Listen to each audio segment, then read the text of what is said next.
to in a long time, and I'm actually kind of excited to talk to him because he's all over the place, man. He's covering the Dolphins. He's covering the Canes. You got to love his take. I'm not sure if he's going to get on this bus ride or plane ride, whatever the hell's going on at MetLife Stadium, but please welcome in from Antwan Sports and USA Today, Mr. Antwan Staley. Antwan, how are you, man? I'm doing all right, Joe. How you doing? Oh, I'm doing good. You know, it was funny. I was talking to some of my friends earlier today. I'm like, you know, I'm going to try to get Antwan Staley to come on with us here and talk a little bit about the Dolphins and what's going on. I'm like, you know, the last time I talked to him, I think we were talking about Al Golden and Tony Sparano when it came to the Canes and to the Dolphins. And I'm thinking, damn, it's amazing in just a couple of years how far Miami sports teams, especially the Canes and the Dolphins, have come. I mean, and here we are again with Ryan Tannehill being the topic of conversation across the board. Yeah, that's pretty much what it is. Yeah, I think it was Joe Philbin though instead of Toronto. But yeah, that's a good point. I think you're right. Even worse. You're absolutely correct. Even worse. And rest his soul there. I don't mean to speak ill of those who have moved on there. But before we get to what's happening this weekend in New York. So far, you've been covering the Miami Dolphins. It was an unbelievably long game. I was following you on Twitter, and for those of you that don't follow Antwan, you really need to. It's a lot of fun, at Antwan Staley. I was following you. You were at the game. It seemed like you were never going to get out of there. What was it like for those that didn't have a chance to go to the game but were stuck at home trying to figure out if this game was ever going to get completed? It was just a lot of uncertainty. First of all, it was the first lightning delay, and people were saying, well, what's going on? And nobody knew what was going on if you were in the stadium. And then I actually saw a lightning strike the first time, and then I was like, okay, they have to stop the game at least. It might be like 30, 45 minutes before they started to get kicked off again. And that turned into 2 hours or almost 2 hours. And then we get kicked off once again. And then all of a sudden, there's another lightning delay for another 2 hours. And I've never been through anything like this in my life. I've been through weather delays covering baseball, rain delays, but not to this extent. I didn't even know the game was going to be played. I thought they might have to postpone it and maybe play on Monday, but it was just a lot of uncertainty there between the beat writers, the fans, just everybody involved. I'm wondering, too, and the only thing I could think about at home was watching this game, and it's like, oh, wow, another delay. I'm going, did they keep serving beer throughout the 7 hours? I mean, could you actually go up, and that's where my mind goes, like, can we still get loaded there? I mean, were there people actually still able to go? Did they stop serving alcohol at any point? From what I understand, they were still serving. Technically, it wasn't the third quarter yet. And I had a friend of mine tell me, she was like, I can't drink anymore. I'm going to be too drunk to drive if I keep drinking. But, yeah, because people kept asking me when they were going to get kicked off and did I know anything. And I know the second time I was like, no, I don't know anything. The NFL or the Dolphins hadn't told us anything. And so they would, and I actually told them to go home at that point because I didn't know where it was going to go from there. It might have been another 2 or 3 hours. So, yeah, they stuck, a lot of my friends stuck it out, and they ended up watching the great conclusion of that game if you're a Dolphins fan. It really was. Antwan Staley, USA Today, at the Dolphins Wire, and also covers Canes football for Antwan Sports. He joins us via the Miami Acura hotline. And let me ask you, it was so hard to get a read as, sitting home in the living room, trying to get any sort of ebb and flow as to what the Dolphins were doing and what they weren't doing. You were there for what seems like the 18 hours. What was your impression of what you witnessed with the Miami Dolphins? I thought it was some good and bad. I thought the good was, obviously, the big story was Ryan Tannehill playing his first regular season game since 2016. And, yeah, it was a lot of good. He threw for 2 touchdowns. I thought he was very accurate. To be completely honest, ended up having a quarterback rating around 90. The bad, obviously, the 2 interceptions, one in particular in the end zone to Malcolm Butler, which after that was the second lightning delay. But I think for somebody that hadn't played a game in 21 months, a regular season game, I thought he looked pretty good, and you can only grow from that experience. And I'm sure he's going to continue to get a little bit better as time goes on. But I think it was a lot of good, some bad.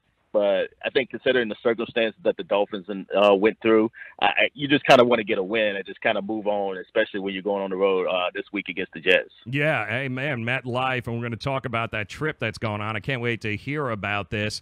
But it does seem like this is a different Ryan Tannehill this year. He looks the healthiest he's looked in a long time. But from a leadership standpoint, we've seen it throughout the preseason and training camp, and his attitude, the way he carries himself, even after those interceptions, against the Titans. This looks like a very focused and determined Ryan Tannehill. Are you seeing the same thing?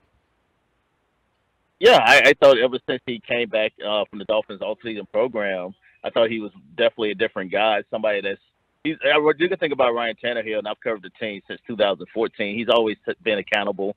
If he throws an interception, he doesn't make any bones about it. He'll say it's his fault, or he'll take full responsibility. But this year it's just a different mindset. I know Adam Gase ended up giving the players the day off on Monday, but Ryan Tannehill said he wanted to come in and be a leader, and wanted to have the other players come into the locker room as well and do some work, do some film study when they didn't have to, especially after that long marathon. And I think that's a sign of a great leader there. Look, Ryan, I think it's on the field. Ryan Tannehill is going to be who he is. He's never going to be an Aaron Rodgers or Drew Brees or anything like that. But I think if you're a Dolphins fan, you just want him to be as good of a quarterback as he can be accurate, don't make a lot of mistakes. And I think the Dolphins will have a chance to make the playoffs if that happens. Yeah, the running game, impressive in the first. I can't even call it a half. Before the first delay, the running game seemed to be very good.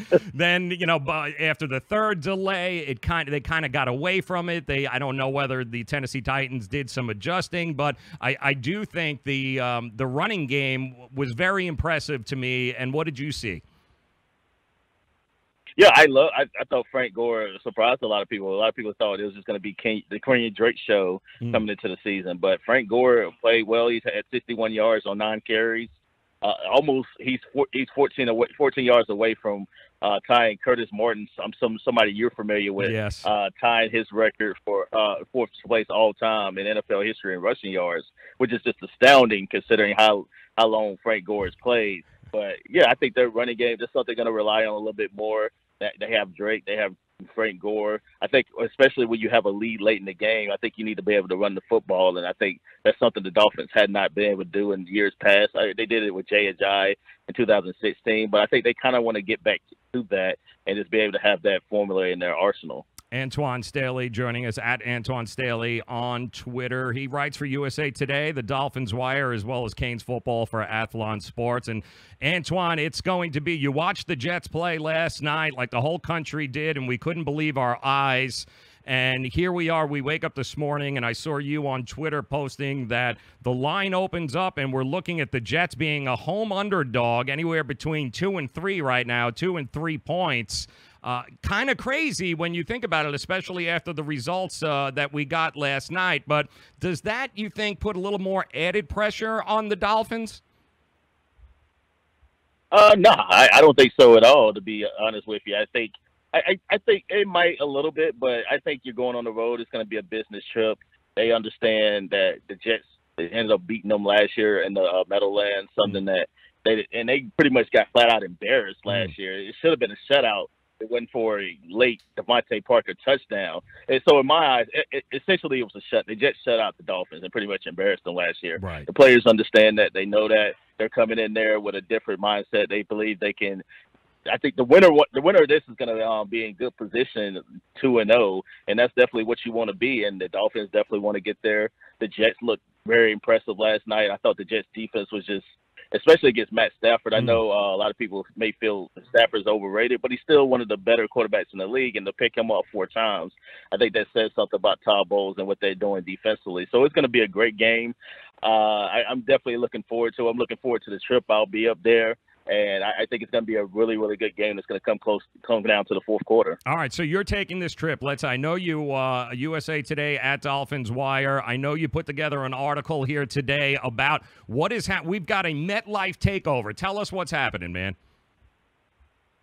So for the past 9 years, a couple of people, they were Dolphin fans, and they put together this MetLife takeover. So essentially, they wanted to find somebody. They're New Yorkers. They wanted to find an opportunity to watch somewhere to watch Dolphins games, and that's very hard to do. Obviously, in New York City, at least at the time it was.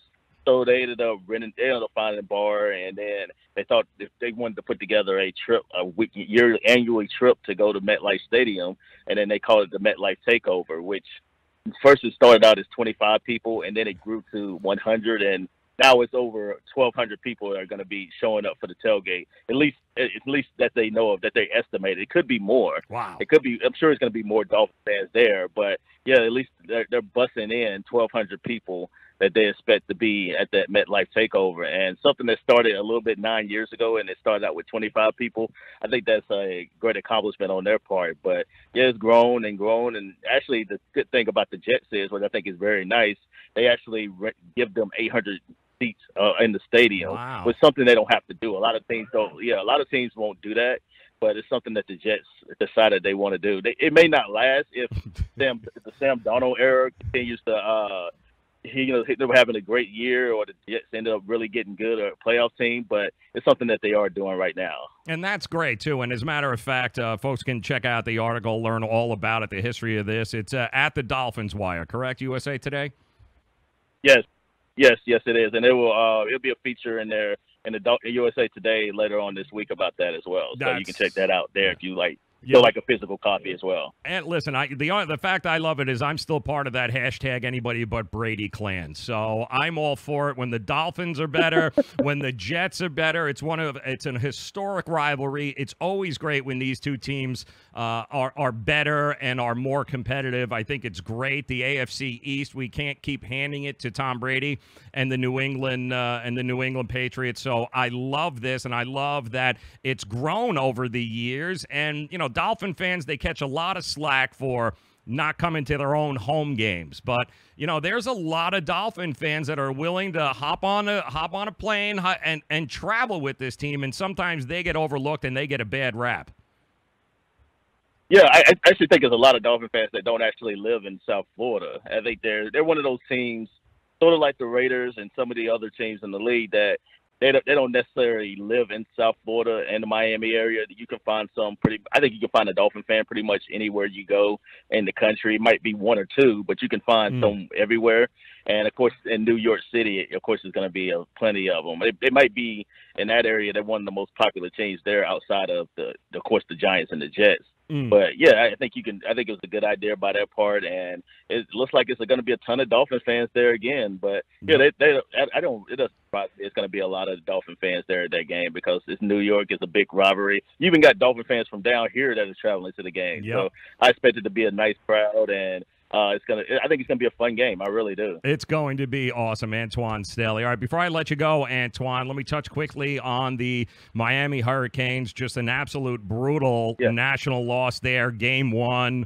And then they come back and they beat, I think it was Dwyer. Did they play Dwyer last week? They're covered by 61. So Savannah State. Yeah. So were they able to, and this is what has always made Mark Richt who he is, being able to refocus this team, get them back on track over there. Everybody wanted to get a new quarterback after week 1 over here. Has that all calmed down a little bit now?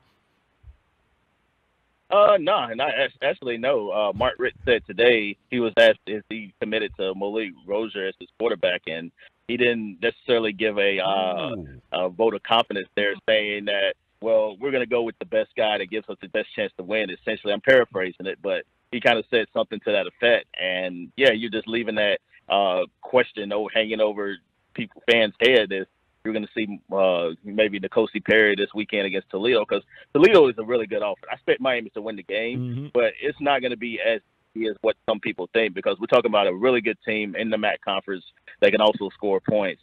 I think the Hurricanes should win the game, but the last time they played, which was last year, Toledo was actually led at halftime in that football game. A lot of people forget that before the Canes ended up coming back and win it. So it would not surprise me, especially going on the road in the Midwest if Toledo gave them a little bit of battle before Miami ended up winning that football game. Might actually be pretty good that it's actually out of South Florida and they're on the road. Might focus them a little bit more. But careful what you wish for, Canes fans. If it's not Malik Rozier, what's next, honestly? I mean, what could we honestly say is next that gives us a better chance to win? Yeah, you have a true freshman there that I think a lot of people like, but true freshman and Williams. You don't necessarily know what you're going to get. You got Weldon there, who was the backup to Malik Rozier against LSU, and you had N'Kosi Perry, who was suspended for that game against LSU for some academic reasons. You still don't know. You have no idea what you're going to get out of those guys. And I feel like if Mark Richt felt like they had the best chance to win with one of those guys, they would have been starting against LSU. But I guess he feels like Malik Rozier gives them the best opportunity to win football games right now. It is what it is, and it's a road matchup. It's going to be a lot of fun. This is Saturday. So what is your schedule, Antwan? What are you going Saturday and then flying to New York? Like, what you doing?